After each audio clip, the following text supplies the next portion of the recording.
ক্ষেত্ৰত তাৰমানে প্ৰতিষ্ঠা কৰিব পৰা তেনেকুৱা শিক্ষককে দিছোঁ।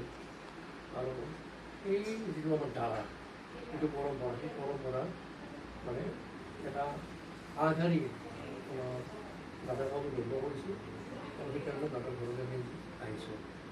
আৰু আমাৰ সেই যথেষ্ট সুবিধা আপোনালোকে জানে আমাৰ শ্ৰদ্ধা পৰিয়াল আটাইতকৈ জ্যেষ্ঠ সন্মানীয় সদস্য সেই মানে কৰ্মৰ তেখেত আমাৰ সদস্য আৰু ইয়াৰ এটা পৰিচয় আছে। খুব ভাল মানে ছবি আঁকিব পাৰে। মানুহৰ ছবি আঁকাত অসমত যদি 10জন মানুহক যদি বিচাৰ কৰি উলিওৱা হয় তেতিয়াহ'লে এখেতে 3-4 নম্বৰ মানতে থাকিব। তেওঁ তেনেকুৱা ধৰণৰ এটা খ্যাতি আছে।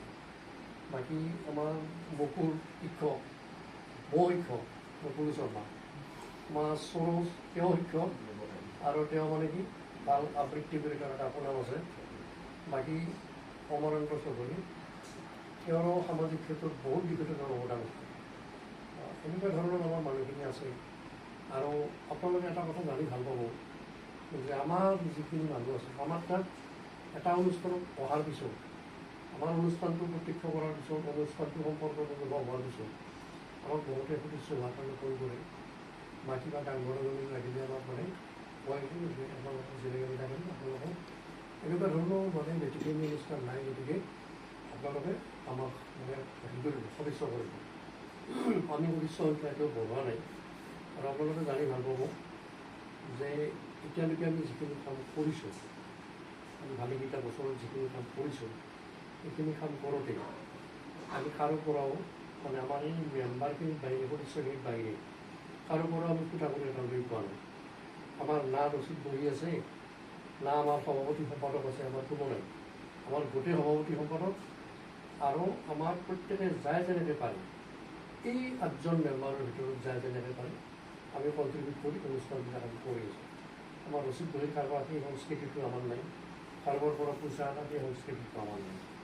কিমান দিনলৈকে বাৰু নাজানো, কিন্তু এটা নিৰ্দিষ্ট গতিপথত এটা স্বকীয়তা ৰক্ষা কৰি আমি শ্ৰদ্ধা পৰিয়ালে আপোনালোকক খুজিছোঁ আৰু আশীৰ্বাদ কৰিব আপোনালোকে আমাক মানে আমি যাতে নিজৰ কৰ্তব্যটোত মানে স্থিতাৱস্থাত থাকি যাতে আমি আগবাঢ়ি যাব পাৰোঁ, কোনো কাৰণত যাতে বিচ্যুত নহয়, তাৰ কাৰণে আপোনালোকে আশীৰ্বাদ কৰিব।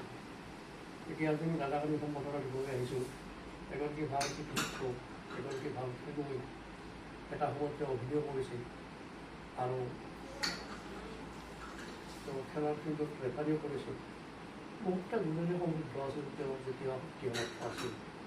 গতিকে এতিয়া অৱসৰৰ আজি এই মুহূৰ্ত, আজি বেলেগ তেওঁ অসুস্থ, গতিকে আমি অনুভৱ কৰিছোঁ তেওঁ সম্পূৰ্ণ উচিত আৰু জীৱনটোত পৰা তেওঁ যি সৎকাম আছে, সাধুবাদ আছে, তাৰে স্মৰণ হিচাপে এটা সম্বৰ্ধনা দিয়াটো আমাৰ এটা উপলব্ধিৰ ভিতৰত কৰিছোঁ, গতিকে আহিছোঁ।